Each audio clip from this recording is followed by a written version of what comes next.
Latsaka kely no angatahany Jesosy anananao fifantoha eonana aminy iresahana aminy ary ahafahany miantoka indray ny toy ny fiainanao rehetra.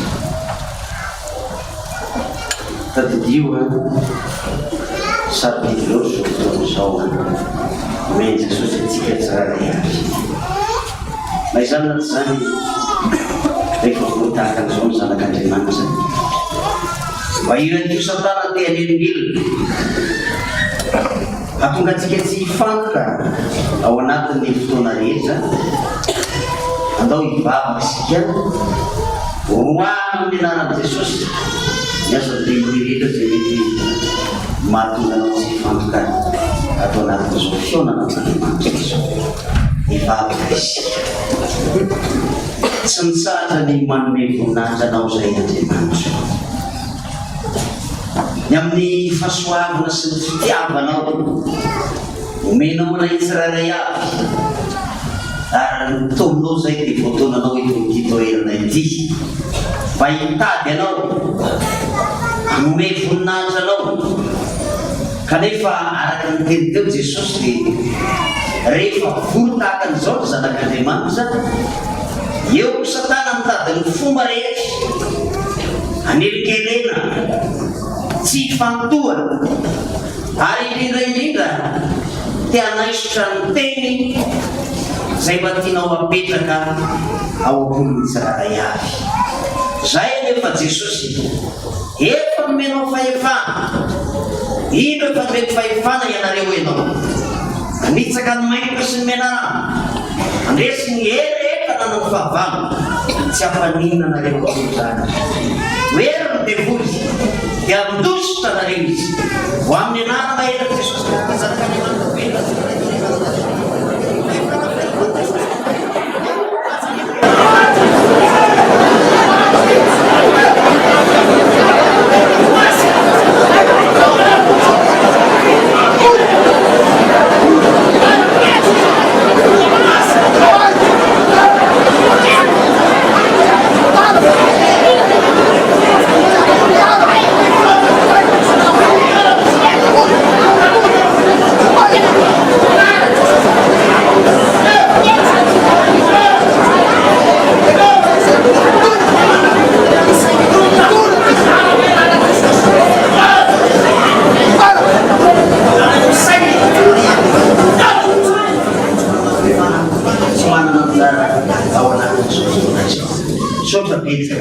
matoky zay eto ny fanandreanao Andriamanitra fa rehefa eo ianao dia misy zavatra miorina ny fiainanay Andriamanitra ankehitriny ary Jesosy zay amizay ny fanamasinao itoetra ao anatinay ameno an'izao toerana izao raha kofy amin'ny ranao Jesosy manodidina ny toerana masina ity ato anatin'izao efitra ny fiangonana izao hatrany amin'ny efitra farany ambony indrindra ao feno ny fanandreanao Andriamanitra tahaka nataonao tamin'ny Pentekosta afahiny Jesosy sota betsaka Jesosy omeonay amizay fifantohana eo aminao ato anatin'izao fotoana izao nao ny finaritra manakizay makasitraka Jesosy. Amen. Raha hanome voninahitra n'Andriamanitra satria raha ny loatra fa eto ilay mpanjaka eto ilay tompony mety ao amin'ny voninahitra izy voninahitra aneo n'Andriamanitra irery any. Alleluia. Masina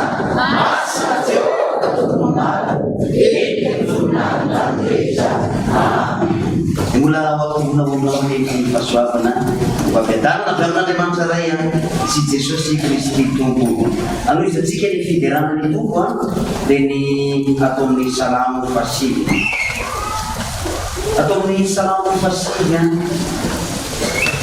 dia bakitsika ny andininy voalohany satria amin'ny salamo fasivy andininy voalohany sy ny faharoa ihany aorian'izay dia ny antema fa enina ambin'ny folo no anohizatsika ny fiderana ny tondratsika. Salamo fasivy dia ny andininy voalohany sy ny faharoa ihany dia raha tsika mamaky amin'ny anaran'i Jesosy manao hoe rehetra anambara vagaganao rehetra ho fasy ravoravo aminao Amen.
Amin'ny anaran'i Jesosy Kristy tomponay, ary miarabanao ny amin'ny famojafo lehibe, ny amin'ny fitiavanao ihany io zay tsy lany amamina, avaozinao isanandro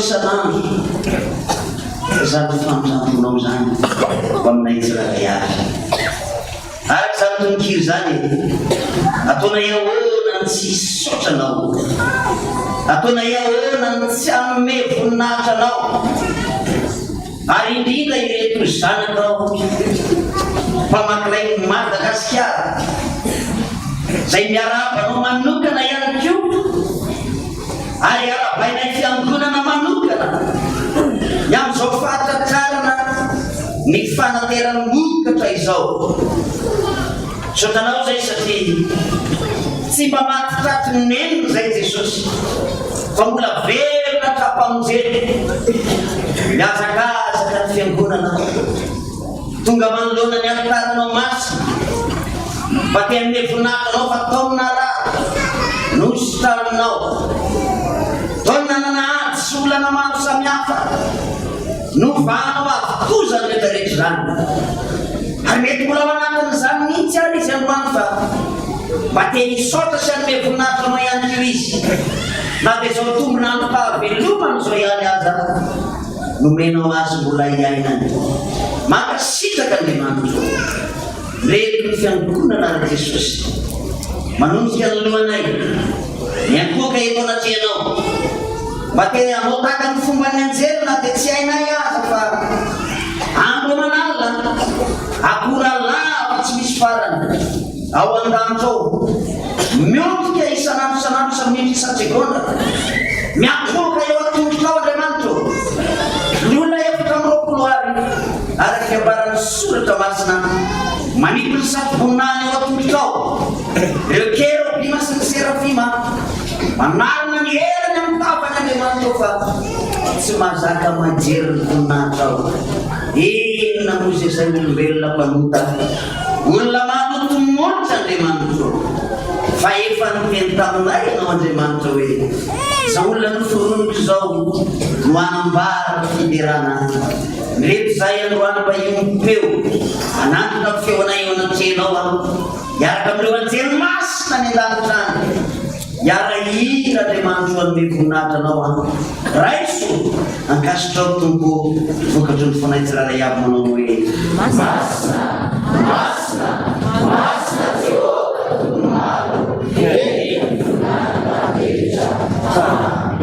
azo tena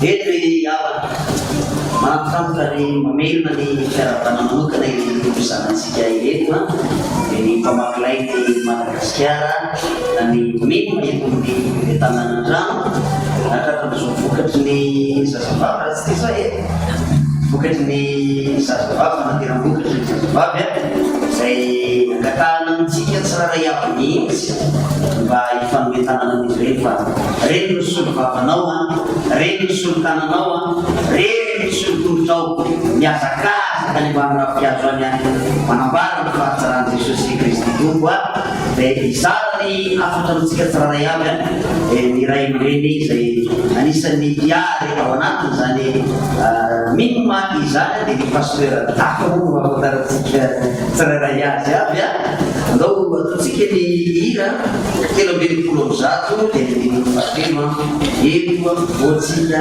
ilay mazava tokana sambatra zay mahita azy fa ovelona 3:30 anao protestanta dia lohan'ny andraisantsika hiafatra avelon'andriamanitra entana zany ray aman-dreny zany.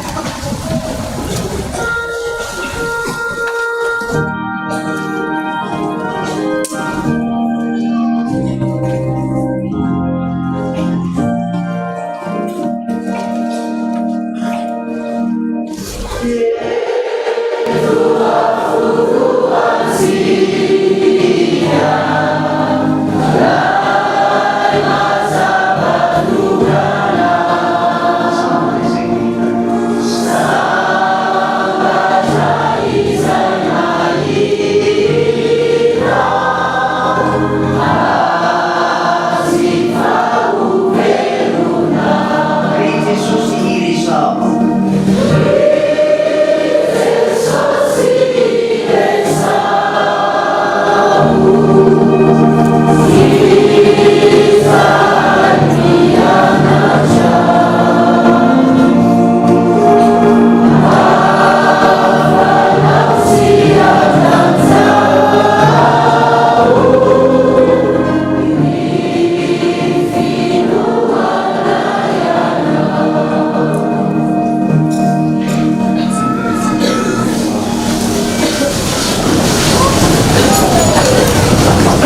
Mampifonay loatra ry Andriamanitray ny fanatrehanao izao fanateram-bokatry ny zazavavy anatin'ny mpamaky Madagascar zao. Miteneno fa voninkeliny mamonao. Amen. Aza toerana ny fiainana. Manona mandrakariva ny fahasoavanao mba ampiadanana amin'Andriamanitra ray Jesosy Kristy tomponsika nahatratra izao fanateram-bokatra lehibe eo amin'ny mima zazavavy izao. Lehibe ny fotoan'andro tahaka an'izao ka hiazaka zany mihodina an'le mandeha ny andro lasa ny volana ho avy ny taona ary manaraka zany ny fiavian'ny tompo eny amin'ny rahalanitra. Andeha hiresaka anarana ny marika tavoahangy na zava-pisotro anankiray misy alcool isika dia ny labera izany. Mampirisika anao indray amin'ny labera avy aty amin'ny paster. Mampirisika anao tena hiantoka tanteraka ny labera avy aty amin'ny paster. Labera amin'ny paster ka tsy labera amin'izao tontolo izao. Ary ampirisihana ny fiangonana rehetra hisotro an'izany labera izany.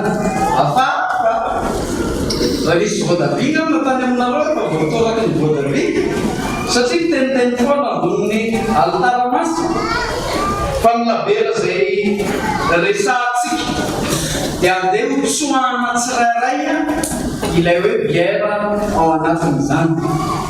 Ny be dia afaka antsoina hoe Bible na parole de Dieu, tenin'Andriamanitra zay ainao amin'ny mahazo azy ary fahasalamana ho amin'ny nofiny rehetra. Averika ny be Bible na parole de Dieu.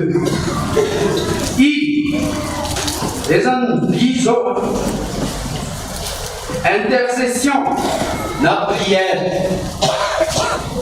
Andra ny fitiavan'i Jesosy eny eo amin'ny rehetrarehetra dia tonga eo amin'ny famakiana ny voalohany. Isehoany andehanana naiza naiza. Ary misoratra masina no milaza an'izany hoe tiako ny lehilahy mivavaka ny tontolo rehetra eny.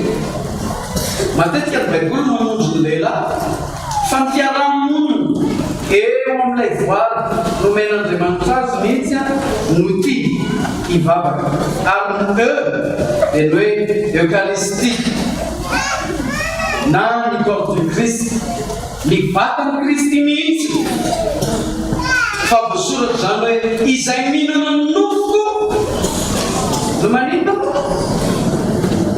manana fiainana mandrakizay. Mila manana ny tenan'ny Kristy velona amintsika isika, ahafahana mirehareha fatratra, ahafahana mizao eo amin'izao tontolo izao araka ny tenin'ny apôstôly raha ireharehana dia aleony amin'ny Kristy ireharehana fatratra. Ny R kosa repentance zay pardon zany. Fatsihan'ny Kristy teo ambony hazo fijaliana andraisako sy andraisanao ny famelan-keloka raha zay tao mantaka zay. Ary ny farany dia ny église satria enfant de Dieu avokoa isika rehetra na zanak'Andriamanitra. Ka ilaina zany no misotro labera amin'ny paster fa tsy ilaina. Ilaina no misotro labera amin'ny paster satria tsy maintsy mihaino ny tenin'Andriamanitra sy mivavaka ary mandray ny vatan'ny tompo ny azahoana famelan-keloka ny makatria anatin'ny fiangonana tahaka izao. Farao izy ireo tamiko andehitsika ho ary hatramin'i Jehova. Fifaliana lehibe amin'Andriamanitra izany. Ka izany ndrindra no ijerevantsika ny soratra masina izay voarakitra ao amin'ny filazantsara Matio 7:20. Filazantsara Matio 7:20.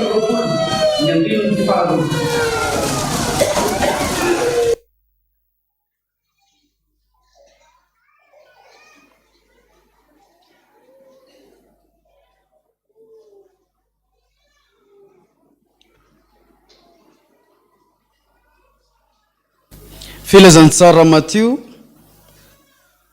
toko 1:22 tapany by any no iarahantsika mamaky amin'ny anaran'i Jesosy Kristy.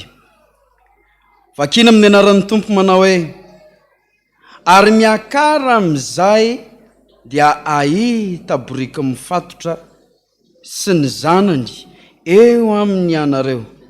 Vao izy dia ento ety amiko. Ray masino manamasinana amin'ny fahamarinana ny teninao ny fahamarinana. Amen. Vao izy dia hoeto ety amiko. Manakaiky zao ny Pasika. Efa retsika mandava-taona ny tantarany zany boriky zany, resahana anatin'ny rononom-panahy, fa mahatsara antsika ny teny miverina. Ndray andro nisy boriky, nisy inona tsara hoe? Nisy boriky ndray andro. Andra ray ny fitiavan'i Jesosy. Ozy ny feon'le boriky. Dia teny amin'le vohatra zay natondron'i Jesosy ny mpianatra nisy anazy menakavy ireo. Andeha omentsika anarana le boriky kely lahy kely atao hoe idera kely ny anarany. Dia tao avokoa ny dadabeany, nenibeany, mamany, ny dadany. Mialatsiny an'izay dera, fa mahafinaritra dera rehefa avy eo. Dia nivahana teny, nalainy ny mpianatra dera kely. Mba alainay dera kely ry dada sy neniny dera. Fa misy rarahany lany tompo azy. Za tsy andeha hiaraka amin'ny raha olombelona izany, tsy andeha hiaraka amin'izany aho. Hoy dera kely. Andana anako. Hoy izy ny reniny. Tsy maintsy mandeha ianao ry dera. Hoy izy ilay tompony. Satria izany no tomponao, mandidy anao, tsy maintsy mandeha ianao, miaraka amin'ny tompo any ianao. Dia i Jesosy Kristy avy any Nazareta. Dia nalainy dera kely. Dia nitakerikeriky kely izy. Takerikeriky kely izy. Lasa zany neny a. Dia lasa dia rehefa lasa iny dera kely, dia tonga teo amin'ny Jesosy dia hoe Wah! Jesosy! Satria fonjaza, mbola tsy misy fahotana, dia afaka nihiratra ny masony, nijery ny fahazavana lehibe an'Andriamanitra. Fara lehibe, na olon-dehibe ny mahita an'izany Jesosy zany, dia midaraboka amin'ny tany aloha. Tahaka ny nahita amin'ny Saoly, izay novaina ho Paoly, dia nidaraboka tamin'ny tany mihitsy aloha. Fa fo madio ny nanatona ny deran'i Jesosy Kristy, dia tsy mba nidaraboka tamin'ny tany izy. Nasiana lamba ary teo an-damosiny dera, dia nitaingenan'i Jesosy. Niorakoraka ny olona, Hosana, Alleluia, ho an'ny zanak'i Davida, Alleluia, mpanjaka ny mpanjaka. Dia nivelarina ny lamba. Ihany izy dera. Tena tsisy ohatry ty mihitsy tamin'ny fianakaviana, tsisy ohatry ty mihitsy fa za rery no membonahitra, za rery ny derain'ny olona. Zany fideranana. Vita ny fotoana ny lavan'i Jesosy andera dia nody tany amin'ny ankonana. Ny tantara amin'izay ary io dera kely io. Ory dada sy neny, ory bebe sy dadabe. Tsy hitanareo zany, tsy na hainao dadabe efa antitra be io azy. Mbola tsy nahita an'izany zavatra zany, fa i dera kely ny tena enjana, dera kely ny tena izy. Izy aminareo fianakaviako ireo nefa namelarany olona lamba teny an-dalana. Izy aminareo fianakaviako ireo nefa niorakorahany olona, ny fafazany olona, voninkazo, ny torahana voninkazo. Zany izy io dera kely. Zany tena enjana. Zany ny tantarainy dera kely tamin'ny namany teny am-pihinanam-bilona rehetra teny. Rapitso ary neny tsy maintsy mbola iverinany fa mbola satroko. Zao anaka, aza mandeha antsony ianao. Fa aiza tsony zay Jesosy hitondra anao eo, izy ny reniny. No. Aza rarana an'izay tiako alehako mbola tanora zao. Aleo anao zay sitraky ny foko, aleo anao zay mety. Hoy dera kely. Dia rehefa lasa izy nanao zay mety, niakatra tany an-tsena indray. miaraka amin'ilay sabô kely zany io e. De rehefa tonga tao an-tsena, le briklaty ozy am'izay ny olona nitorany tamin'ny tapa-briky, nitorany tamin'ny voatabia, nitorany ny olona zay ny zavatra maloto, ny lemany olona tamin'ny rano maloto dera kely, satria tsy tokony ho isy boriky hiakatra any an-tsena zany, tsy tokony ho isy boriky hiakatra any an-tempolo zany. Eritrereto hoe misy andao ataontsika hoe misy soavaly miditra eo, inona no ataontsika? Roana mivoaka any fa tsy fitoeran'ny soavaly aty. Ny tomany dera nody,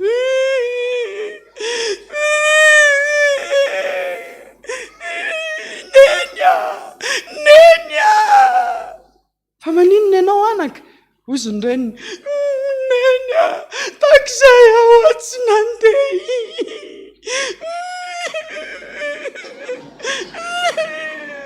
Nenoa, maninona ianao? Neny, torany olona tamin'ny Fotoam-pivavahana, torany olona tamin'ny vato. Avy zany zanako zany io zany reniny. Avy hampianariko ianao zanako. Niaraka tamin'izy ianao ny omaly. Niaraka tamin'i Jesosy. De niaraka tamin'izy ianao androany. Ozy dera, zay mihitsy ny tiako tenenina taminao fa ianao mafoloanako hoy ny reniny. Raha miaraka amin'ny Jesosy ianao, de Jesosy ny derain'ny olona ao anatinao. Jesosy no ankalazain'ny olona eo aminao. Jesosy ny mamirapiratra miseho eo amin'ny vatanao. Any ka omen'olona voninahitra ho azy ianao. Fa raha sanatria anaka tsy manana an Jesosy ianao, de tsisy olona mime voninahitra anao na iza na izy. Ary ny fanjakany eny amin'izao tontolo zao ara de anao zay afaty anao, anao zay andetika anao. Inona ny tiana ambara amin'izany tantara zany ry mima zazavavy? Ny vavy de atsoina hoe fiangonana ao anatin'ny Baiboly. Ny vavy de atao hoe mpiteraka eo amin'ny firenena. Zany hoe mpamokatra. Ny vokatra ilain'Andriamanitra ara-tsoratra masina takiana amin'ny olombelona rehetra, indrindra ho aminareo mima zazavavy, de ny vokatry ny fibebahana.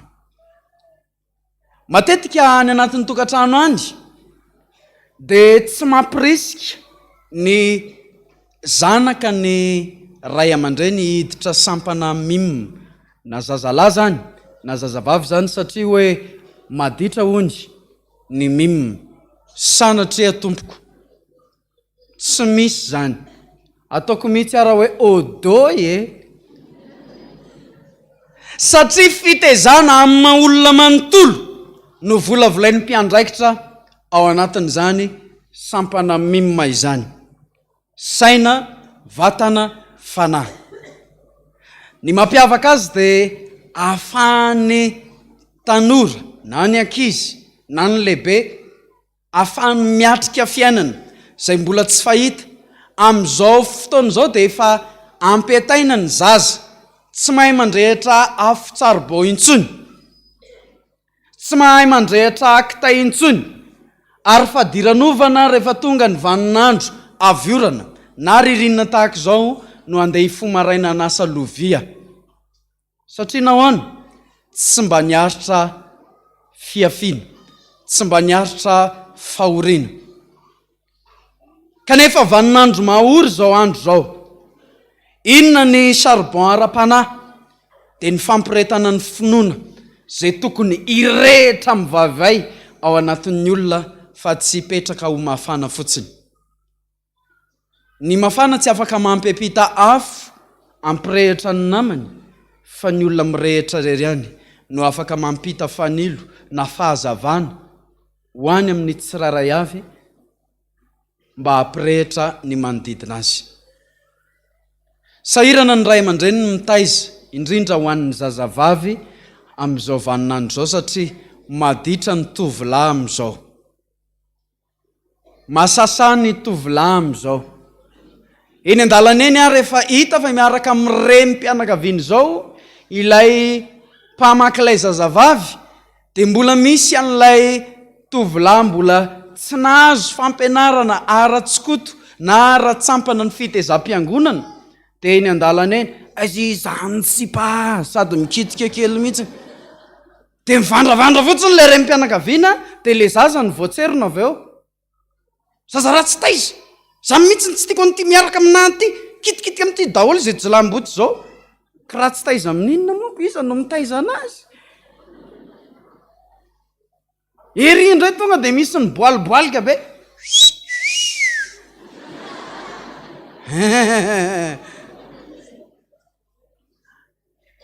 ary tsara tare daholo ireo mimma zazavavy reo raha mitodika kely any nareo endrika Andriamanitra any zany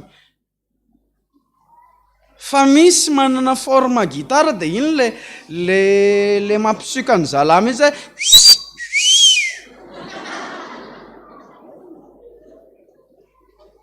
vila maperika ka izay ny ilaina fitezana mamendrika izay ny ilaina fitezana mahatsara ny fiainam-piankonana voafatotry ny zavatra tahaka izany ilay zana-borika ilay ankonana ny fiangonana ahoana ny fomba hamahana an'ilay fatorana eo amin'ny ankonantsika miainga tanteraka any amin'ny fitezan'ny ray aman-dreny sy ny fahatokisana ny fiangonana izay mitaizany zanakitsika izany ny fahatokisana dia tahaka ny manambara finoana ary ny finoana dia fanehoana zavatra tsy hitanao mihitsy zany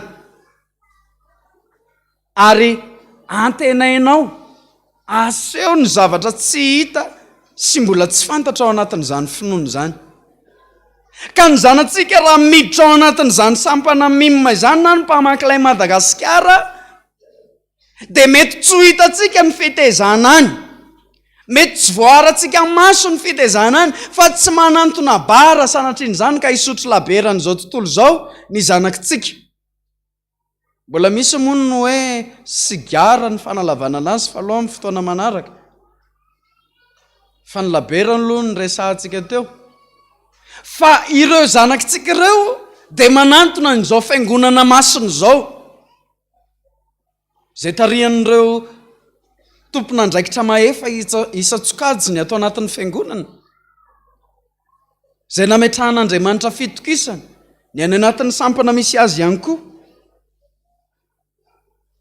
dia hoy ny soratra masina ny amin'ny Hebreo any 1:12 hoe zay rehetra manantona an'Andriamanitra dia tsy maintsy mino fa misy izy sady mpamalisoany zay rehetra mazoto mitady azy ka ny zanakitsika tsy manantona bara sanatry ny vavana diny lela tsy manantona boaty dia ny hoe ka raha mbola misy an'izany koa loha dia mila miala dia nysoso dia troany olona vato eto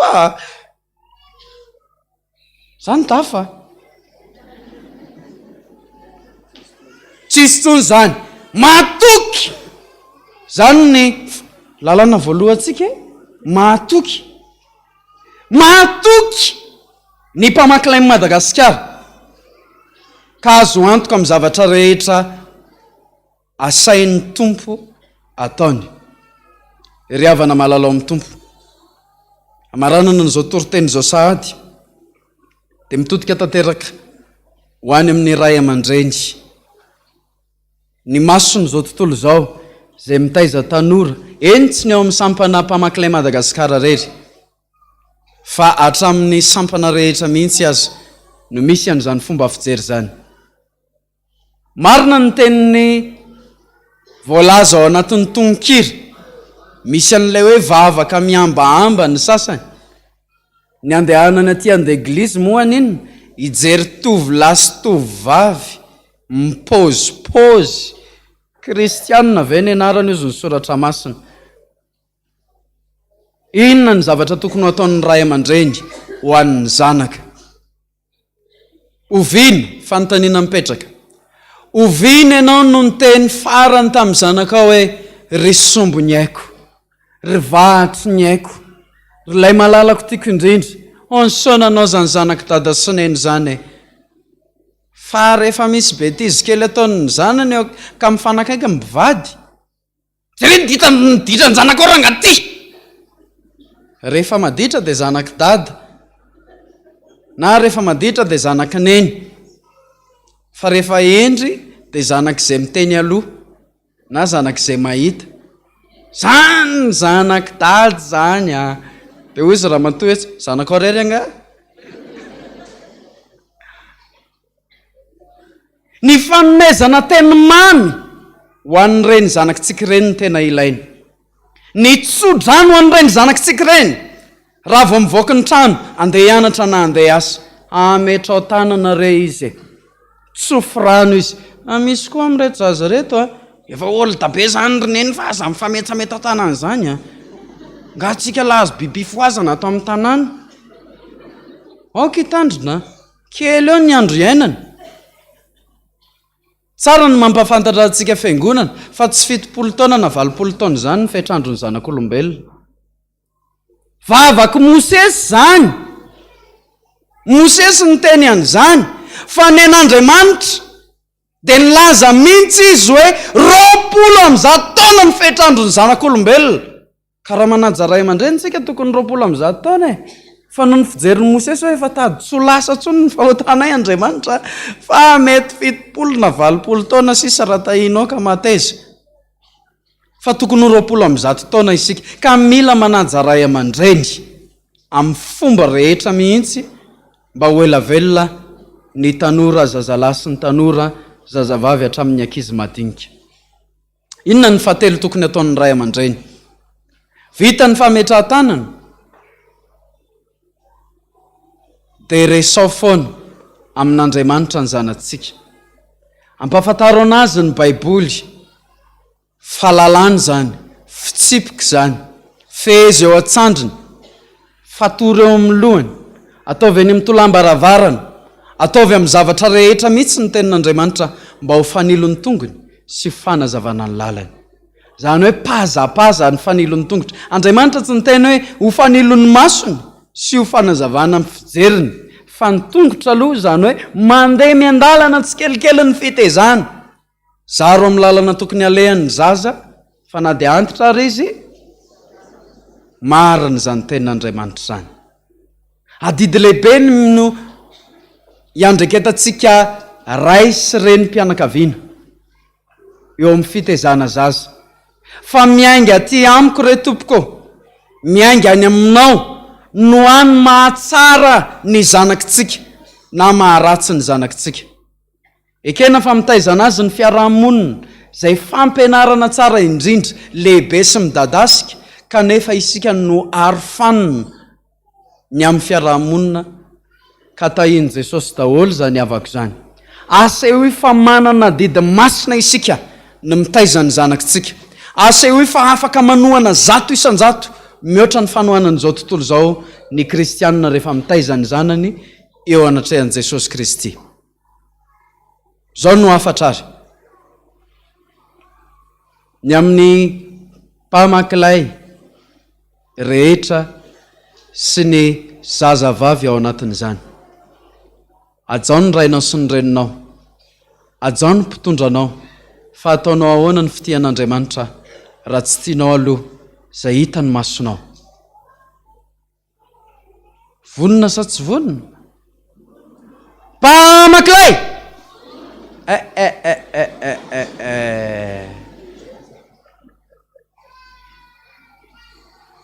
vonoina tsara ary mpamakilay tahiny Jesosy daholo zany avako izany voninahitra ho an'Andriamanitra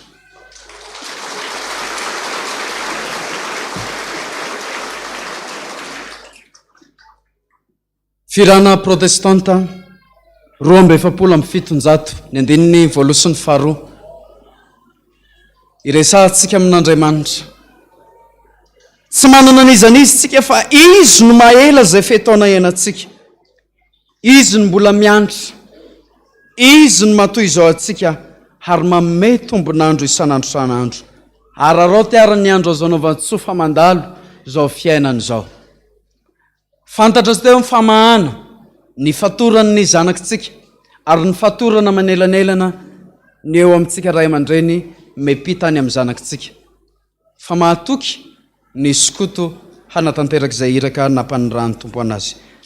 Andininy voalohany eo ampipetrahana ary ny andininy faharoa kosa hitsangana ny fiangonana hanatanteraka izany ira izany.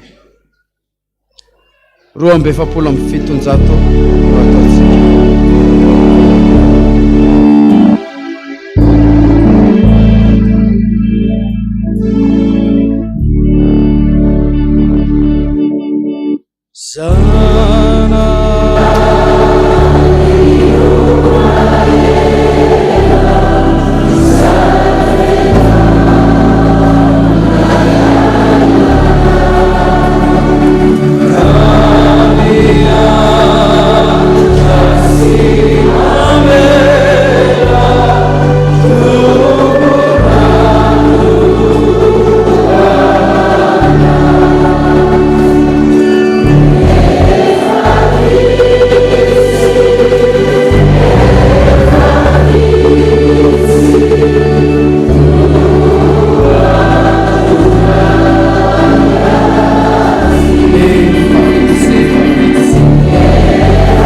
sy bebanao ny amin'ny fomba ratsy nataotsika raha mbola tsy vonina aza milobava akory fa tena mahapotika ny asan-tanako sy ny asan-tananao raha mivoady ianao nefa tsy mahavoefa kanefa mampirisika anao ny tompo androany indray hoe avy amin'ny vavanao anekena azahoana famonjena ary avy amin'ny fono inona azahoana fahamarinana noho izany mitenena ihany na dia indraimbava aza fa na dia ny ambon-kely aza dia manana anjara sombitsombony milatsaka eo amin'ny latabatry ny tompony. Iondrika hibebaka isika.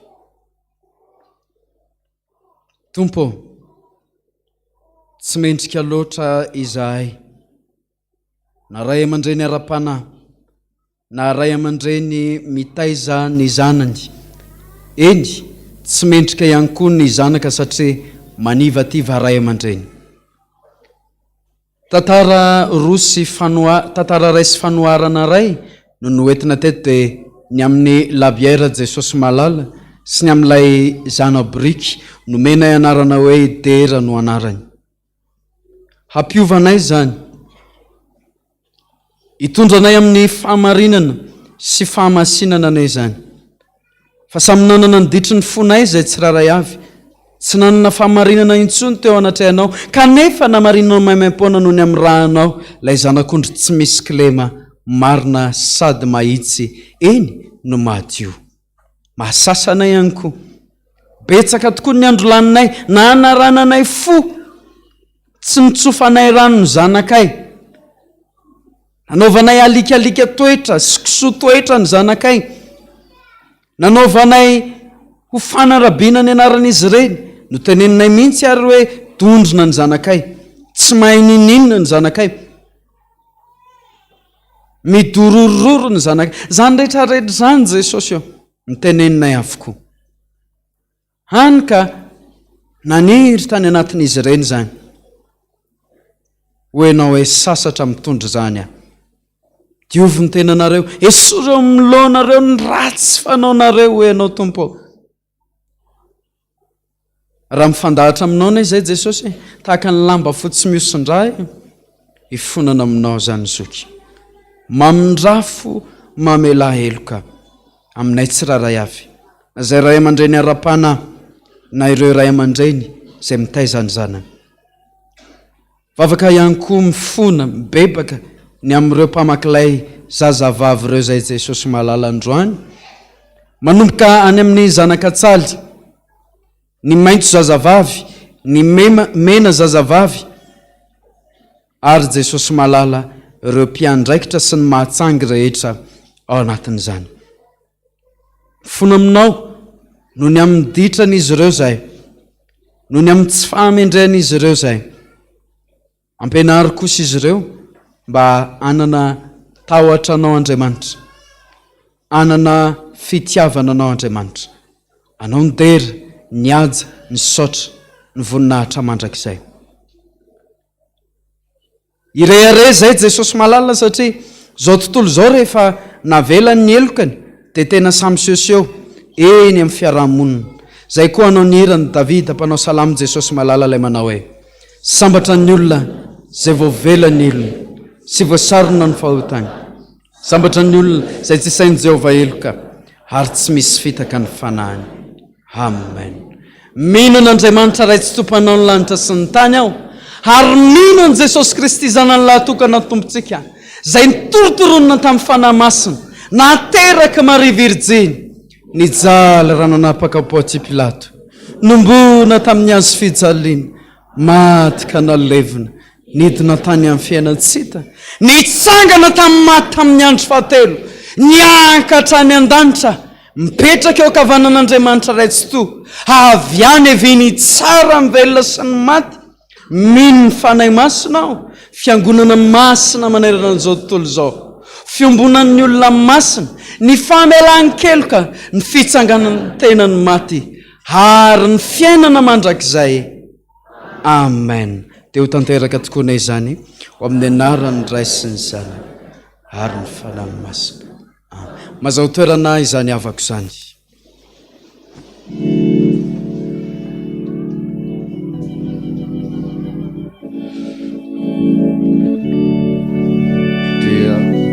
Dia faly miarabantsika indray amin'izao alahady izao. Dia indrindra faly miarabany reto zanatsika mima zazavavy reto amin'izao fotoam-bokatra izao. Ireto indray ara ny mankalaza ny tsingeritaona sy ny aniversera samihafa amin'ity andro 10 marsa ity. Misa 430 mianaka izy ireo, izay vakina amin'ny anaran'i Jesosy.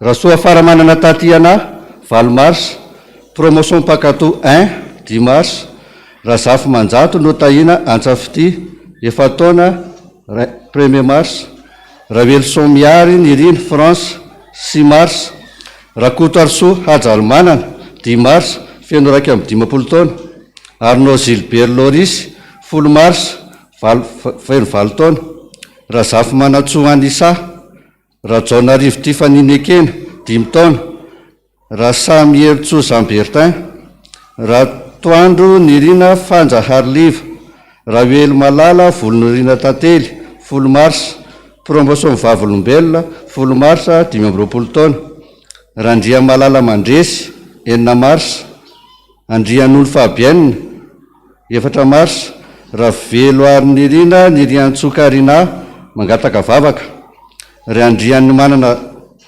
Manana sy Razafy Arso Germaine 70 taona mariazy, Rasoal Malala Perline mangataka vavaka amin'ny asa, Rahartina Mahefasodina mangataka fahaizana sy fahendrena, Ramanga Harimisa Ester feno 70 taona mangataka vavaka mba ho salama, Ralinjanara Vony Arivelo, Toljanahary Félicien feno 20 taona, Fitahinjanahary Felicia 9 marsa feno heritaona.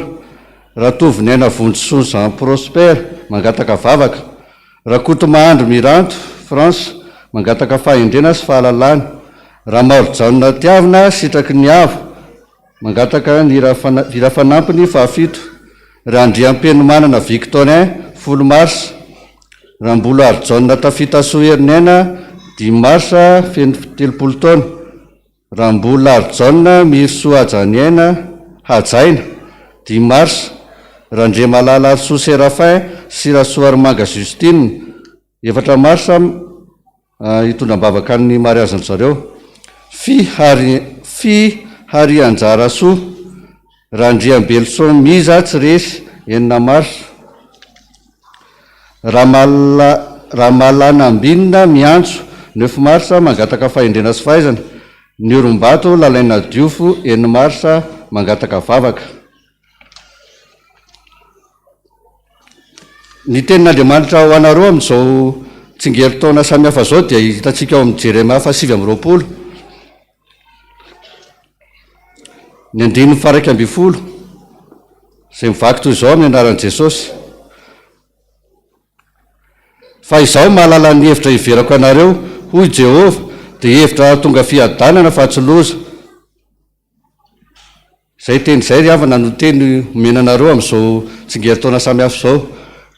Mangataka ny fiangonana hitsangana hitondram-bavaka azy ireo.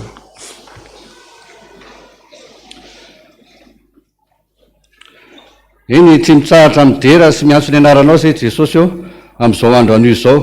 Reo Jesosy zevatra amin'ny 30 mianaka natsiaro nanana zany tsingeritaona zany mbola nomenao tombonandro afaka midera sy miantso ny anaranao eto amin'ity toerana ity.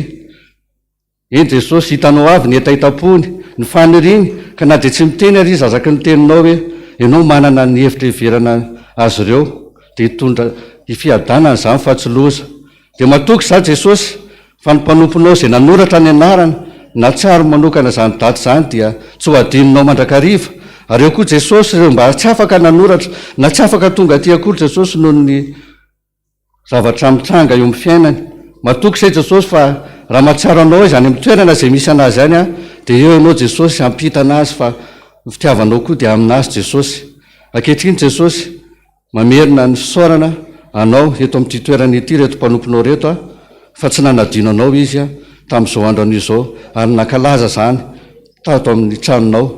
Dia matoky Jesosy fa ianao eny vavaka anazy eny ny any am-pony any tsirairay avy satria ianao malala ny tsirairay avy Jesosy dia malala ny mahasoa ny mahatsara anay avy Jesosy. Dia misaotra indrindra Jesosy amin'ny anaranao nangatahany zavavaka izany. Amen. Mahazo toerantsika.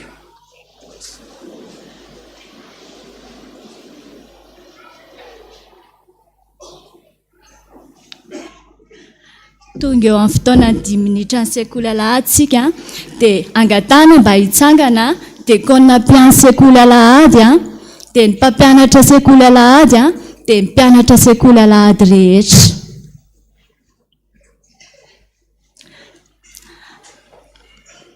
Ataontsika ny hira 3:20 sy valonjato ny andininy voalohany ihany.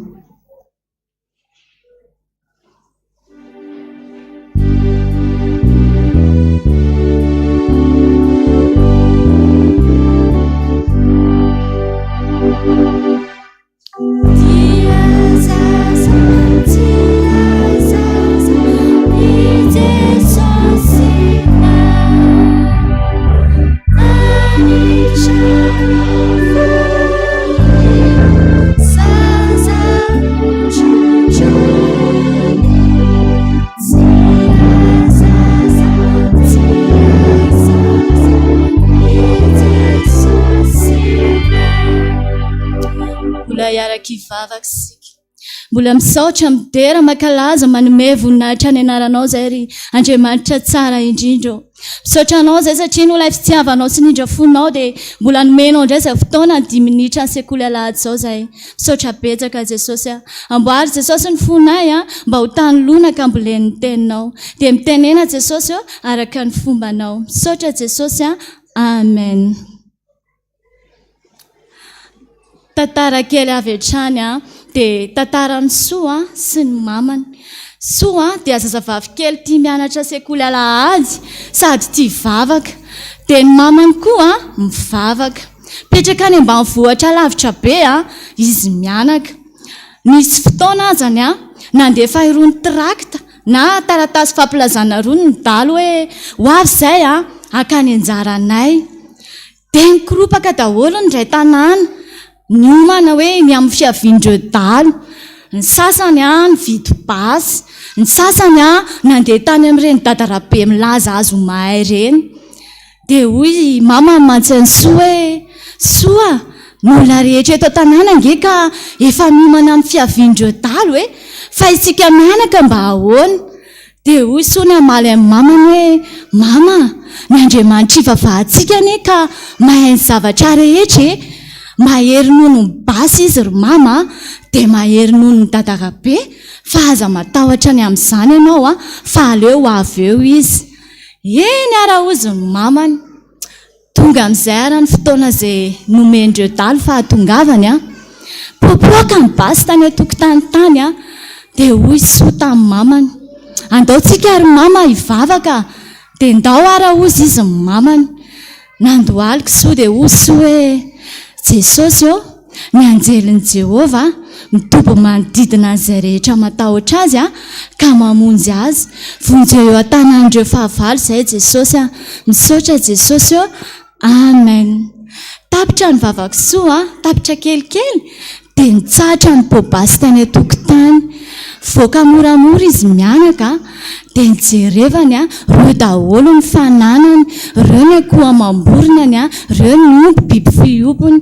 Nandohalika Soa dia ozy hoe misaotra betsaka Jesosy fa kay tena marina ny teninao. Rakizy reny tenin'Andriamanitra izay zaraina amintsika aty am-pianarana sekoly alahady reny, misy izy reny amin'ny alalan'ny tsenjery. Ampiariny reny rehefa mivavaka tsika, rehefa misy zavatra mahazo atsika dia ampiasainy reny. Raha manjono izao tsika dia mila kankana, fa ny atsika reny tenin'Andriamanitra reny ny kankana hoe tsika anjononan'Andriamanitra. Andao angeza rehefa tsika ny tenin'Andriamanitra izay nanjonoiny Soa raha nivavaka sy nangataka tamin'Andriamanitra izy. Sokafo ny baibolitsika ao amin'ny Salamo 4:30 dia ny 7. Rehefa hita ny teny dia vakiana amin'ny anaran'i Jesosy. Ny anjelin'i Jehova mitobo manodidina izay matahotra azy ka mamonjy azy. Voninahitra dia ho an'Andriamanitra irery ihany. Amen.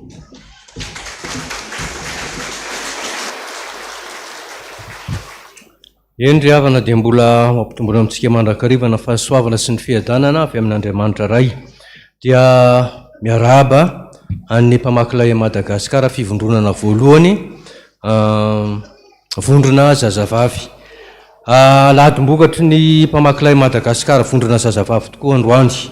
Ny fotoana rehetra androany dia natokantsika hiderana an'Andriamanitra sy ivavahana hitondrantsika ambavaka an'ireo zanakitsika ireo.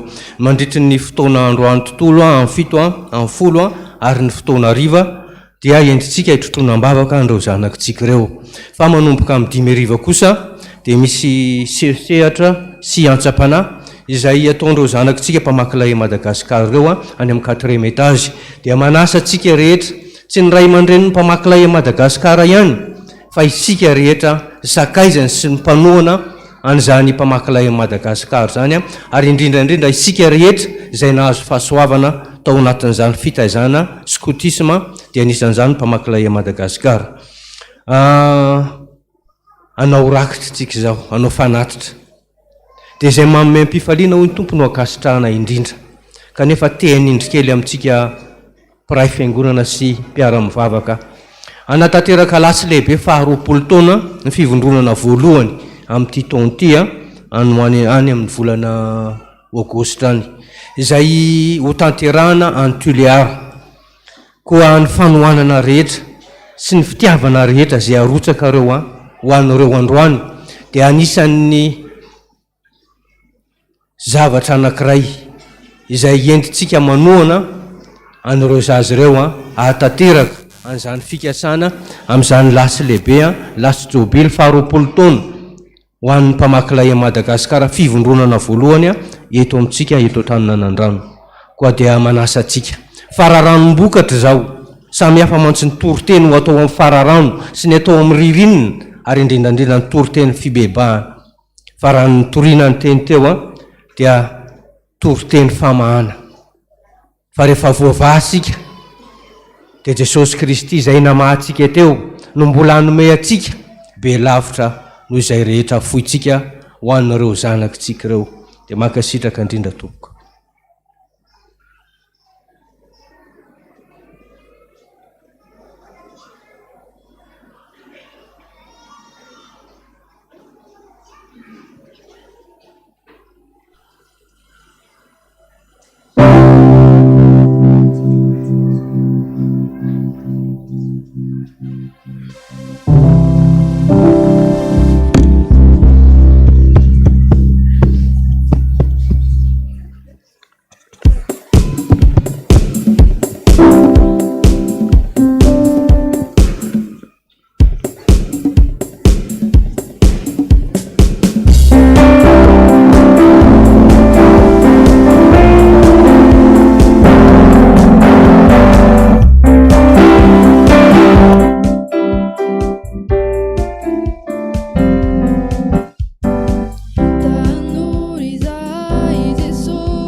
Afalita nula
Rehefa miarabantsika amin'ny fiangonana ny amin'izao fanampom-pivavahana voalohany izao manona ny fahasoavan'i Jesosy Kristy ho amintsika tsirairay avy sy ny ankohonantsika.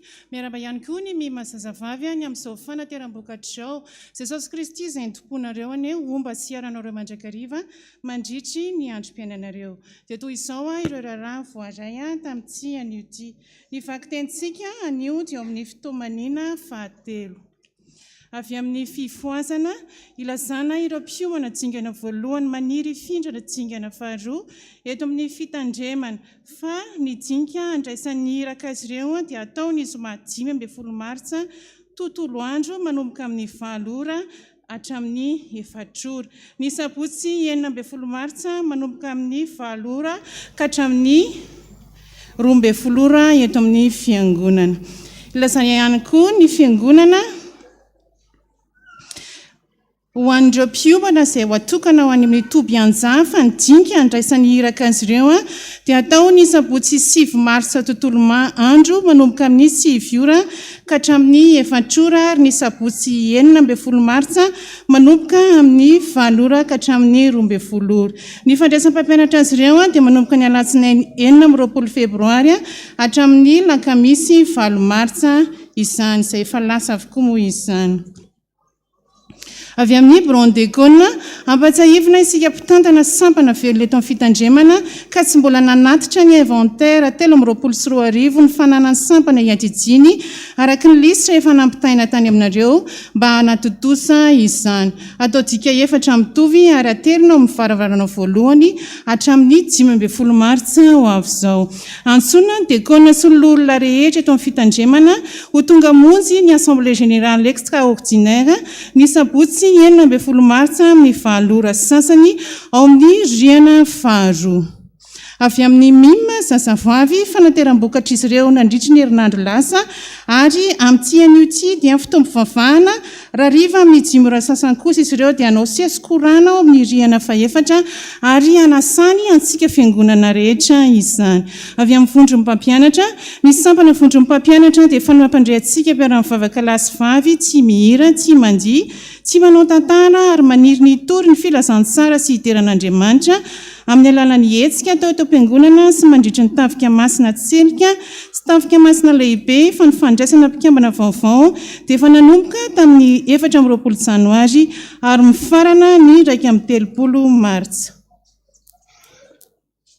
Avy amin'ny lampe ilazana sentanina isika dekonina mpiasy ny mpikambana sampana lampe rehetra fa ny assemblée générale na ny fivorimbeantsika voalohany dia ataony alahady 17 martsa ho avy izao amin'ny 2 ora ao amin'ny efitrano 4 ao amin'ny riana fahatelo.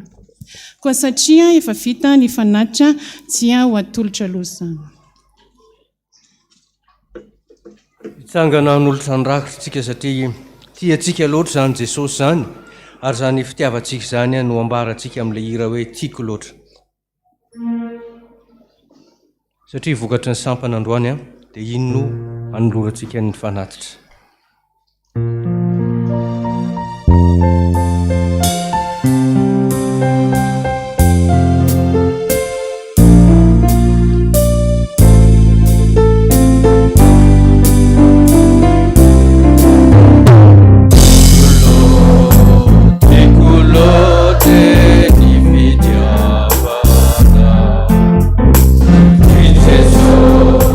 Namilote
famindraponao dia ireny ray Jesosy ny fanatitra zay atolotra ianao vokatry ny fona ireny Jesosy ka na kely renina be dia mba toneo lay fahasosoranao, toneo lay alahelonao fa mba hoentina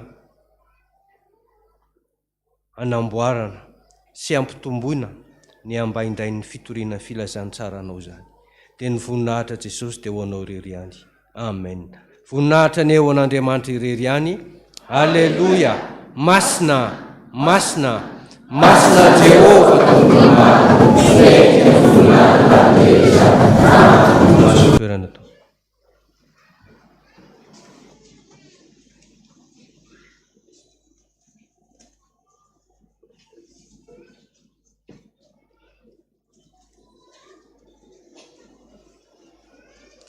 Avy amin'ny collège Fiotazantsoa.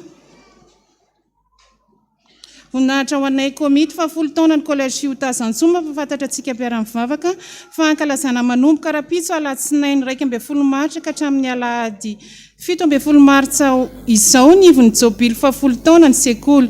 Toy izao ny fandadaram-potoanany amin'izany ny alakamisy 17 martsa mirora sasany fampianarana miaraka amin'ny pasteur Iraka raha Samuel Alain momba loha hevitra hoe zava-mahadomelina mitandremo. Sabotsy 9 martsa déjeuner concert atao amin'ny rihana faefatra manomboka amin'ny 12 ora sasany. Ny alahady 17 martsa amin'ny tontolo andro dia fanateram-bokatra. Mariana trany fa ny vola rehetra ho azo amin'izany fankalaizana izany dia entina anokafana amin'ny biblioteka sy ny taranja informatika eto amin'ny sekolitsika. Lazana ihany koa sika fiangonana fa ny koro anomanana ny CPE sy ny BBC dia efa nanomboka ny sabotsy 2 martsa lasa teo.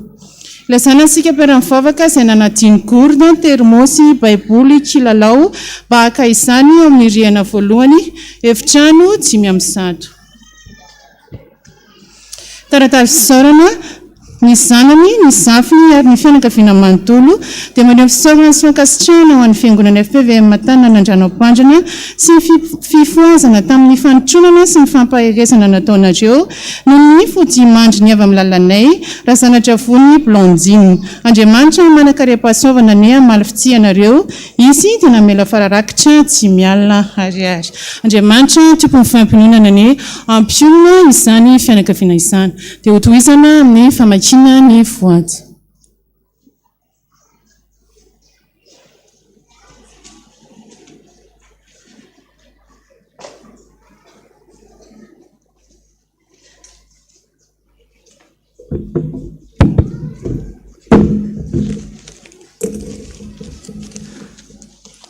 Arak'izany ary dia hotohizana ny famakiana ny reto voady sy fijoroana vavolombelona. Vakina amin'ny anaran'i Jesosy. Ampafolo-karena ray alina ariary ho an'ny fanamboarana ny WC amin'ny fiangonana. Misaotra indrindra Jesosy malalo. Amen. Tsy misy soratra ray alina ariary.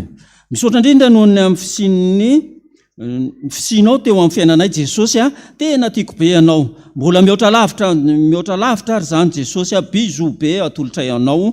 Vola 2 alina ariary. Alahady 10 marsa 2024 ampafolo-karena 7 alina ariary mitsinjara toy izao ny 2 alina ariary ho an'ny toby ambodanerana, ny 2 alina ariary ho an'ny WC ny fiangonana, 2 alina ariary ho an'ny W au premier étage ary ny 2 alina ariary kosa ho an'ny mpitandrina ny ambanivohitra. Misaotra indrindra Jesosy malala fa lehibe ny fitiavanao anay. Amen. Voady masina 10,000 ariary ho an'ny mpitandrina any ambanivohitra. Tsy misy soratra vola 3,000 ariary.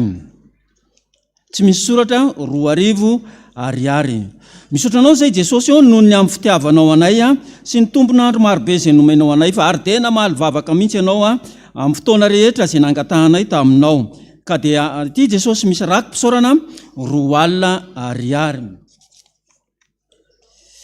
Misaotra betsaka Jesosy fa noho ny famindraponao dia velona ina soamatsara izahay mandeha eto andeha an-tany lavitra any ao Jesosy dia hotahinao amin'ny asa fivelomana koa dia mangataka ny fiarovanao sy ny fitantananao isanandro. Manolotra vola 3,000 3 alina ariary tsinjara toy izao ny 2 alina ariary ho an'ny dada RCC ny 2 alina ariary kosa ho Ampitandrina sahirana ny 2 alina ariary ho fanataterahana ny fanamboarana ny WC an'ny fiangonana voady masina voninahitra no asandratra io anao Jehovah Andriamanitra raha izanaka fanahy masina noho ny fitiahina sy ny fahasoavana rehetra ary ny fahasalamana izay omenao anay isanandro Jesosy ankinina eo am-pelatananao mandrakariva izay mbola ho tanterahana sy ny fikasana rehetra manaraka eo ary dia misaotra indrindra Jesosy amen manolotra vola 50 000 francs anaovana ny W ny fiangonana misaoran Jehovah ary fanahiko manolotra vola 3 alina ariary 2 alina ariary ho an'ny ray aman-dreny lehibe ny 100 000 francs zany 100 000 francs ho an'ny ray aman-dreny lehibe ary 25 000 francs ho an'ny pasteur Rameerson fampiangonana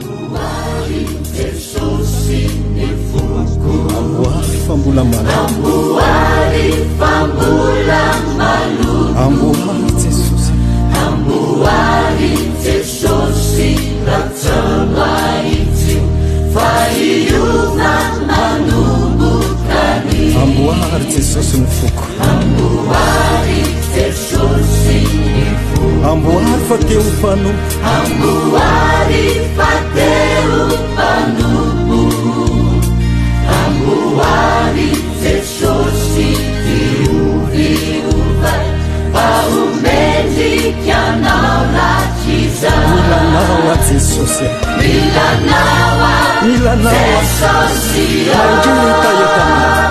milanao a mangetaeta milanao fanako milanao ni fanai ukawawani umbetesa anjayayani milanao a Jesosy milanao a Jesosy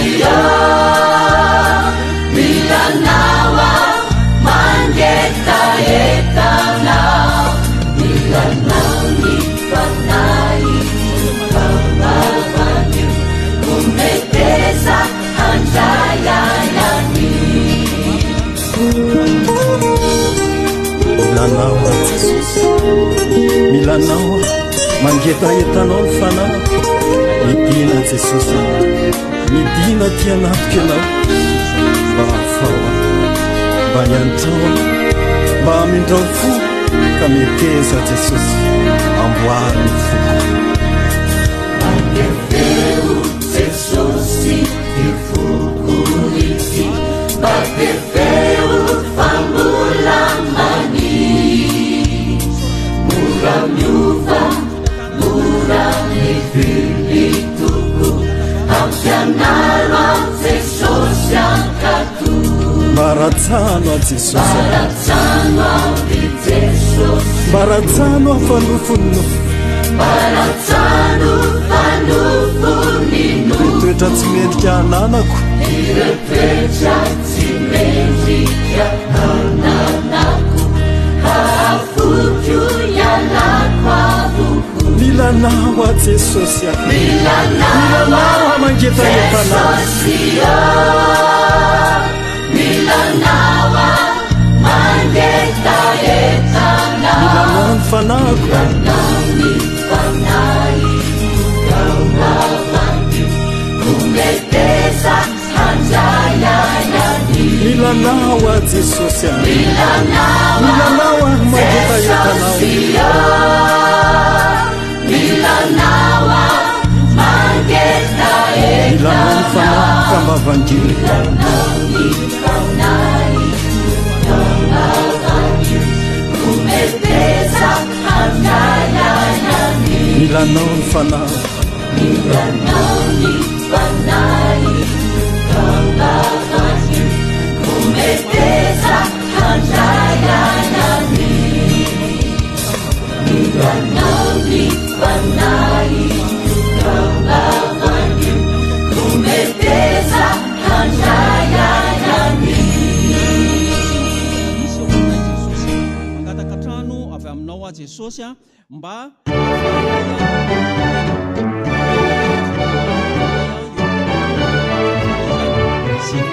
Hallelujah, hallelujah, hallelujah, hallelujah.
Anaovan'Andriamanitra misaotra Jesosy eo amen.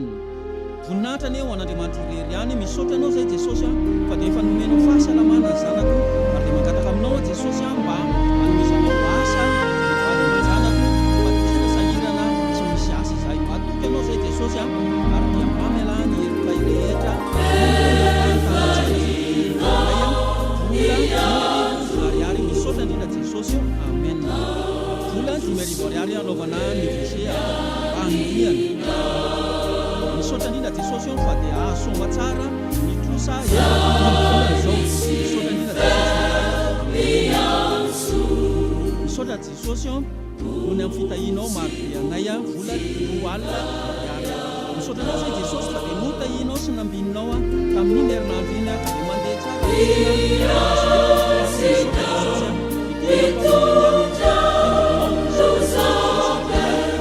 Arivo si alla misaotra Jesosy tamin'ny misy vola hoan'ny ezaka seza hoan'ny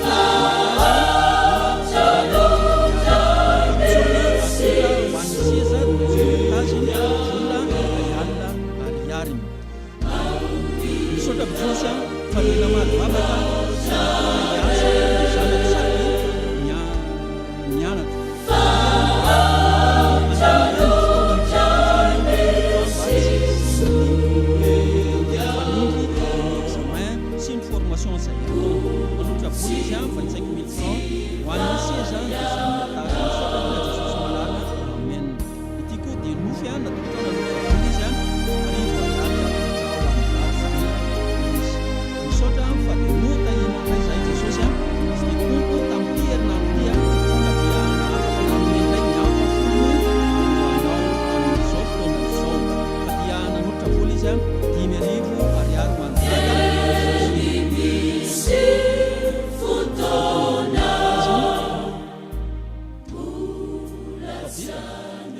anisan'ny voady zay nataontsika tato amin'ny réseaux sociaux dia 43 tao amin'ny riana voalohany 33 ary tao amin'ny riana faharoa 14 ny riana fahaefatra 11 fitambaran'izany 101 na raika amby zato voninahitra ny ho an'Andriamanitra irery ihany tamin'izay rehetra valimbavaka nataony teto.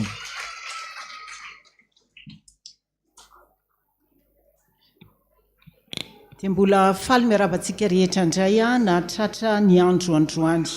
Miaraba ny mpamakilay any Madagascar fivondronana voalohany vondrona zazavavy amin'izao androm-bokatra se zao. Mandehana mandrakariva ary se amin'ny fahendrena eo amin'ny asa fanompoana an'Andriamanitra. Ny tenin'Andriamanitra ampaherezana ny se amin'izao androm-bokatra se zao dia ny teny fanevanareo ihany hoe andrafitra lalam-baovao hitondra fahazavana lehibe. Dia hitondra fahazavana lehibe ny esea ho an'ny fiangonana ary ho an'ny firenena. Manentana antsika rehetra ny rariva amin'ny 5 ora mba hiaraka daholo anotrina an'ireo zanantsika ireo ao amin'ny rihana fahaefatra. Ny faharoa manaraka izay araka ny hitantsika ankehitriny dia tsy eto atoerana ny ray aman-drenitsika paster dadarandrena toandro fa manatanteraka ny asan'Andriamanitra any amin'ny faritra Betafo Atsira be any izy a miaraka amin'ireo tompon'andraikitra maro samihafa miaraka aminy a dia hivavaka ho azy tsika hitrotro ambavaka anazy mandrakariva aefa be hatrany amin'ny asan'Andriamanitra izay tanterahany a na dia efa ao anatin'ny fahalebiazana aza hitata. Manaraka izay a dia tsy adino ny miarabany vehivavy rehetra fa andro ny valomaritra tamin'ny zoma. Miarabanareo, miarabantsika vehivavy rehetra ato anatin'ny sahany FPVM eto anivon'ny fitandremana Taninanandrano. Ny tenin'Andriamanitra omena antsika vehivavy rehetra dia ao amin'ny rota toko 7 ny 9:120. Samimba mandray kely a dia samimba mamaky an'izany tenin'Andriamanitra izany fa hovakitsika izany fa matoy ny vehivavy namena andro manokana dia maninona izay ny vehivavy? Reharehan'ny firenena ny vehivavy. Karaha reharehan'ny firenena ianao vehivavy mijoroa fa vitaka ny hatsaram-bika zava-poana ny hatsaratare fa vehivavy matahotra an' Jehova ihany no deraina. Dia mba vehivavy atahotra an'Andriamanitra daholo ny vehivavy FPVM rehetra. Ndahoary hovakitsika rehetra miaraka ny rota toko 7 ny 9:120 amin'ny anaran'i Jesosy manao hoe ko ankehitriny anaka aza matahotra ataoko aminao izay rehetra angatanao mba ho fantatra izay rehetra eo an-tanànan'ny fireneko fa vehivavy tsara ianao. Vehivavy maninona ianao? Vehivavy tsara ianao dia mahatsara anao le fanananao an' Jesosy eo amin'ny fiainanao. Manaraka izany dia ny ao amin'ny rihana faharoa dia efa novidiana ny seza araka ny voady izay efa tanterahantsika rehetra. Efa misy seza 100 ao. Ny seza novidiana ao amin'ny rihana faharoa dia ohatran'ny seza ny amin'ny rihana faha-4 araka ny efa nambara amintsika. Ny mampiavaka anazy dia fotsifotsy ny seza ao amin'ny rihana faharoa. Izany hoe rehefa mandeha eny izany ireo seza ireo dia fantatritsika hoe ty seza ty dia seza ao amin'ny rihana faharoa mila miverina ao amin'ny rihana faharoa. 100 no efa azo ao. Ka ho anao izay mbola manam-pikasana na tanteraka ny ameno n'izany seza izany na mieritreritra na hoe ny anahy tonga dia seza novidiako dia manantony ianao na ianao mijeriny ao dia afaka manontany dia mividy ihany raha ohatra moa ianao kapitehiteny hoe taiza no nividiana dia manantona ny tompon'andraikitra ianao dia afaka atoranao ny toerana satria prix de grone na mezany ny olona antsika dia izay tianao ny amin'izany na ianao afaka manatanteraka ny voady toy ny efa fataontsika fa tsara raha fenontsika daholo ohatran'ireo seza efa mipetraka ao amin'ny rihana faharoa ireo ny ao amin'ny rihana faharoa. Ny akoatran'izay ny recensement dia efa reny aparitaka amintsika ireny ho an'izay mbola tsy nahazo. Eo amin'ny famenonana azy mba angatahana kely amintsika mba hijery tsara tsika dia mba ho fenona tsara daholy. Efa napetraka foana hoe tena misy ilaina momba nyreny recensement atao reny mahakasika anao mihitsy ilaina ty amin'ny fiangonana. Eo amin'ny fanamboarana ny logiciel momba n'izany ny eo amin'ny resaka vomerana informatika sy ny tompon'andraikitra ato anatin'ny fiangonana fa betsaka ny zavatra ilaitsika ary izay ny antony nanavozana anio fanisana atsika io. Ny fanaovana ny WC atsika ao amin'ny rihana voalohany dia araka ny tenenina teto hoe melohan'ny herinandro masina. Izany hoe tapabolana sisa dia anomboka ny herinandro masina dia melohan'izay ho vita tanteraka ny WC atsika ao efa eo am-pamaraparana ntsika efa mipetaka ny carreau mural ny granita amin'ny sol ny resaka appareil efa saiky mipetraka daholo dia mamitamita kely dia manao ny resaka électricité dia mandoko ny varavarana koa efa manomboka napetraka omany dia raha sitrapony tompo tokony vita meloa ny WC avato amin'ny ilany akavanana ato. Tamin'ny zoma teo dia isorana antsika rehetra ny fanomboantsika ny zoma fanavozana sy ny fampiorenana finoana. Misaotra antsika rehetra tonga, misaotra antsika rehetra nanaraka ary efa voaraina sahady ny fangatahany maro a dia hodiniana manaraka ny anatanterahana azy fa io aloha no fotoana malalaka na afahana na anatanterahana azy eto amin'ny fiangonana.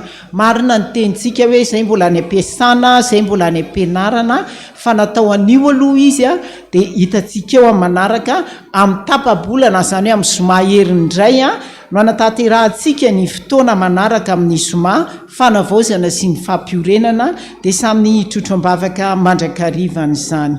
Tsara mampafantatra antsika ny nitarika ny fotoana teto androany a dia i pasteur Anjato a izay efa fantatritsika mandrakariva avao amin'ny radio.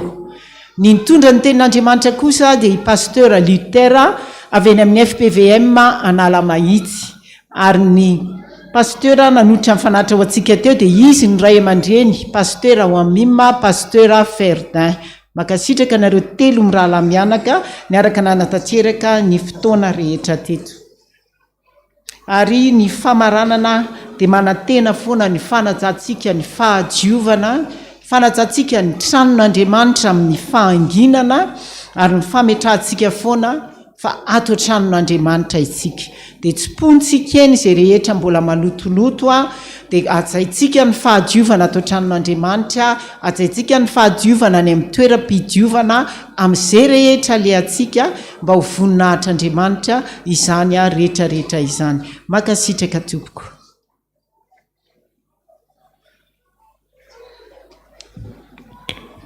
Misaotra nytonitsika ny amin'izany raharahan'ny fiangonana izany, fa zany no amantarana fa fiangonana velona ny fiangonana zay rahantsika manompo eto. Afatra ho antsika tsiraray avy indrindra ho an'ny mpamaky lain'ny Madagascar dia mba misy afatra kely ho ansety ohatra ny hafahafa be ale manao an'le hoe se tsy de zatra fa za manana zanaka mima mihitsy fa tsy de zatra manao an'izay se zay fa tena ifonako fa tsy maintsy manao an'izay ary sea. Dia ity ny afatra ho an'ny se androany a ny Jeremia toko voalohany a dia ny 10 ihany. Io ny afatra ho an'ny se avy amin'i Jesosy androany a. Vakiko amin'ny anaran'i Jesosy hoe ary indro amanindry anao zao andro an'io zao a, anapahefana amin'ny firenena sy ny fanjakana, anongotra sy anjera sy andrava sy androdana ary anorina sy amboly. Zay no afatra ho antsika tsiraray avy fa tsy natao an'ny mima irery a, omen'Andriamanitra antsika hoentina indray makivaky a ity herinandro ity. Mpamaklay! Ohatra mbola misy tsy vonina tsara sa zany tsy mahay mibaiko.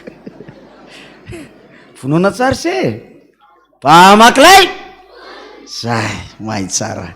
Eny ary ataontsika amarana an'izao fotoana izao a dia hivavaka ny koa ny voady a zay natolotra ao teo anatrehan'Andriamanitra teo a, ndao hitsangantsika natanteraka ny hira 270 ary amarana ny fotoana ihany koa a. Ataontsika ny 9 voalohany alohan'ny hivavaka sy ny tsodrano mandra-piavin'ny tompo a mivavah. Zay no ataontsika 9 voalohany zay a alohan'ny hivavaka sy ny tsodrano, ary ny 10 faharoa kosa dia ho ataontsika zay a aorina ny hivavaka sy ny tsodrano. 2:300 azafady. Mandra-piavin'ny tompo.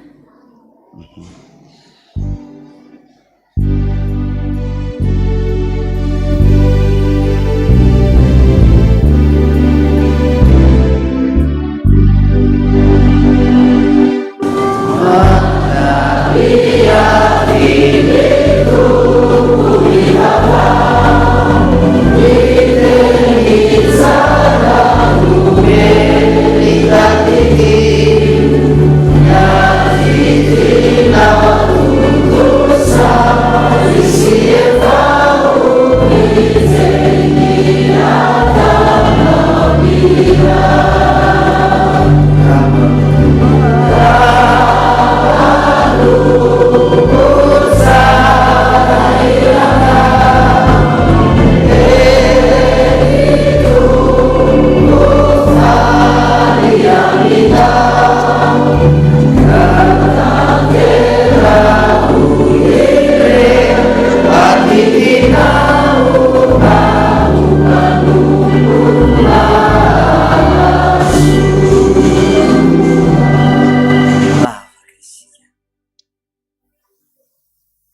reto ny vahoakanao Andriamanitro,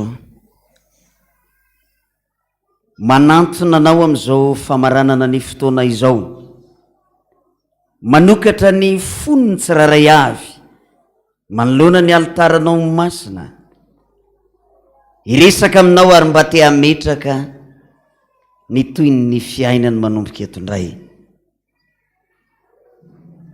Misaotranao zay Jesosy satria mahatsiaro fa notahinao, mahatsiaro fa tsy ny herinaina ny tanjakay, na mety ny fahalalanay na mety izay maizahay anay,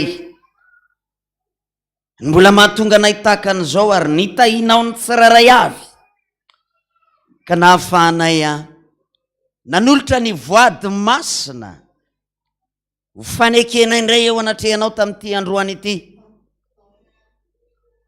Be dia be ny nahatsapa zany fahasoavana lehibe avy aminao zany, taony marary nositranonao Andriamanitra. Rehetra zay nanana olana dia novanao fa tsy navelanao nisy ny sentona ny ray ary. Tao koa Jesosy mahatsiaro ny fiarah-miasa aminao fa hatramin'izay niarahany taminao zay hony dia tsy mba nisy zavatra nahory azy mentiny teto amin'ny altaranao ny ampafolo-karena, ny fanatitra, indrindrandrindra reo zay mba tsarony fa nitahinao azy Andriamanitro, mentiny teto anatrehanao zany hanomezany voninahitra ny anaranao. Ataona iahoana ny tsy hisotranao Andriamanitra ny amin'izany ka ndreto ny fiangonana mba te hisotranao intelo Jesosy ny amin'ny fitahina lehibe nomenao anay ka anandra-peo zay Jesosy hiteny misaotra manao hoe misaotra Jesosy, misaotra Jesosy, misaotra Jesosy. Ao ihany koa Tompo reo zay mbola nangatabavaka teo anatrehanao, tsy aro voatanisanay satria maro be, misy any amin'ny 7 amin'ny 100 anoany na 1 amin'ny 100 tanoany no nitondra n'izany voady zany teto anatrehanao. Mino afenao fa naniraka ny anjelinao anoratra ny anaran'ny tsiraray avy, anoratra ihany koa ny vavaka zay nangatahany tsiraray avy nentiny eo anatrehanao Andriamanitra. Ary mino zay fa enao mihitsy Jesosy no mivavaka ao anay tsiraray avy amin'ilay fifonana sy vavaka tsy hay tonono ny vavan'olombelona. Raha enao mantsy no mivavaka Jesosy sy mba mitalao eo anatrehan'Andriamanitra ray, mihay ny vavaka izy Andriamanitra. Saotra Jesosy malala koa ndreto ny vahoakanao zay nentinao amin'ity fidirana voalohany ity,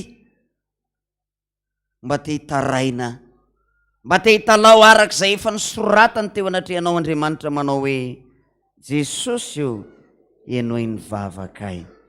Saotra betsaka Jesosy eto amin'ny famaranana ny fotoana, mba mahatsiaro zay Jesosy ny tantaran'ilay briky mifatotra teo fa ny akamarony ny vahoakanao zay tonga eto androany be dia be ny anjadi-pahoriana tahaka an'izany, be dia be ny zavatra mety mamatotra ny tsiraray avy entina eto anatrehanao zany Jesosy amin'izao famaranana ny fotoana izao. Mba tiana hosoloanao ihany koa Andriamanitro ny lamba hitafianay, hosoloanao lamba vaovao tahaka n'le an'le zana briky, mba hanana toetra vaovao zahay araka ny teninao hoe miova amin'ny fanavozana ny saina, amantarana ary ny sitrapon'Andriamanitra, masina tsara ankasitrahana. Zany Jesosy no irina indrindra ho atafinao anay ihany koa entina indray mamakivaky ny fiainako avinay rehetra. Mivavaka izay Tompo ho an'ny tsiraray avy ny amin'ity herinandro avy ity, ankinonay feno eo ampelantananao, na ny mpianatra na ny mpiasa, niza tonga nanatrika teto amin'ity androalina ity, mahatoky zahay ho marina aminy ene ny teninao fa zanakao izy, asany tananao ho adidinao Andriamanitra. Sotra betsaka Jesosy malala. Ankehitriny ihany koa matsiaro ambavaka manokana zahay ho an'ireto mpamaky lain'ny Madagasikara ireto, andeha hiazakazaka ho any ambany ravikazo maro samihafa any, hitory ny filazantsaranao, tafio hery Andriamanitra, ampitomoy ny fahasoavana rehetra sy ny talenta zay efa nomenao azy, ary indrindra ampampifanan'olona maro ho isan'ny mpandova ny fanjakanao Andriamanitra. Sotra indrindra Jesosy, tsy adininay manokana eto ny ray aman-dreny mpanorona mpitondranay eto amin'ity fiangonana ity, dada Rarenatoandro Jean Josepha, ry mpiara-miasa aminy namitahiraka any amin'iny faritra vakina karatreny, nanokana ny fiangonanao Andriamanitra, tahivo izy ireo tsiraray avy, mbola hitombo hery, tanjaka, fahasalamana ao aminao, ary indrindra mbola amoahanao ny fahasoavana lehibe avy aminao, avy any ambavany, mba hitahinao amonjenao, ary indrindra anasitrananao ny zanaky ny fiangonana ray manontolo. Mankasitraka Jesosy malala. Sotra betsaka Jesosy, ifarany zao fotoana zao Jesosy, mino a Jesosy malala fa zay rehetra nytonono ny vavanao teto amin'ity toerana ity, ho tanterahanao ho amin'ny tsirairay avy zany. Be dia be ny tianay mbola olazaina kanefa tsy mahay mivavaka zay Jesosy. Ianao nefa ny teny hoe hivavaka ao anareo aho ianao, tsy ho levina ny finoanareo. Sotra Jesosy, maminay loatra zany mivavaka zany, tianay loatra Jesosy, raha mbola ampiarahana amin'ilay vavaka tsara indrindra nampianarinao manao hoe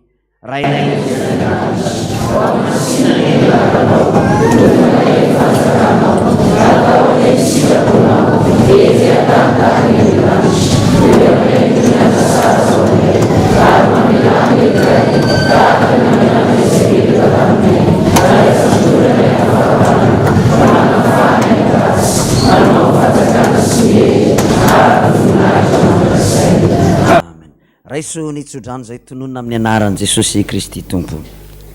Hoy Jesosy aminao androany, mandehana aza matahotra,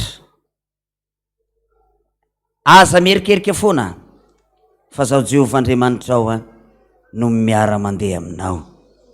Ino za efa anao zava-bavao, koa ankehitriny efa miposaka zany hoy ny Tompo, tsy alala izany va ianao? Anenefitra hoy ny Tompo no anaovako lalana, ary any amin'ny tany lao no asiko hony miboiboika ho amin'ny fiainanao. Sotra Jesosy, averina eny anao kosa lay Andriamanitra mipetraka amin'ny seza fiandrianana, ny dera, ny aja, ny laza sy ny voninahitra, lay efa anao hatramin'ny taloha indrindra, anao ankehitriny, ary mbola ho anao mandrakizay. Amen. Ny andrininy faharoa, mandra-piavin'ny Tompo miasa ampitombo ireo talenta azonao.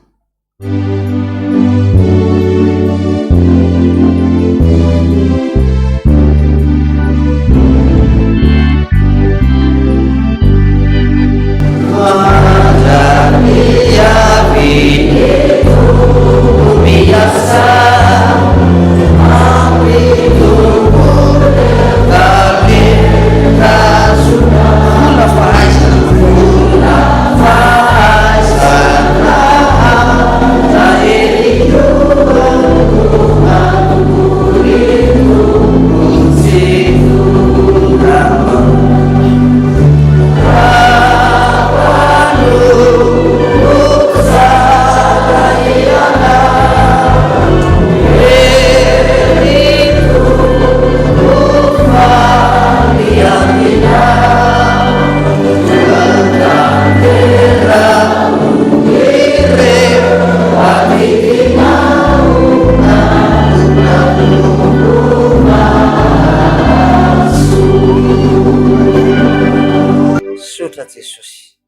ho tanterahanay a ny adidy rehetra zay anirahanao anay ho tanteraka tokoa ane zany amin'ny anaran'ny ray sy ny zanaka ary fary masina voninahitra aneo an'Andriamanitra irery any. Halleluja. Masina masina masina Jehova tompony maro eniky ny voninahiny ny tany rehetra.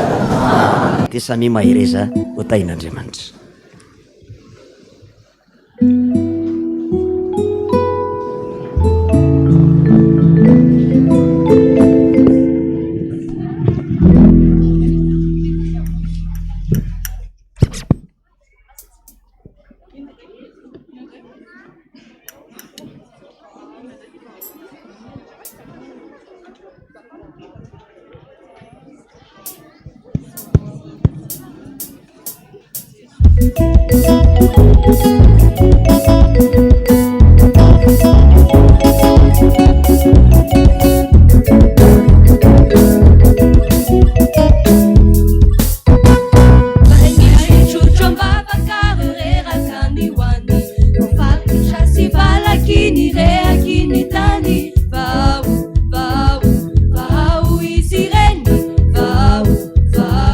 Vau, anaty memy, vau, vau, ny tompo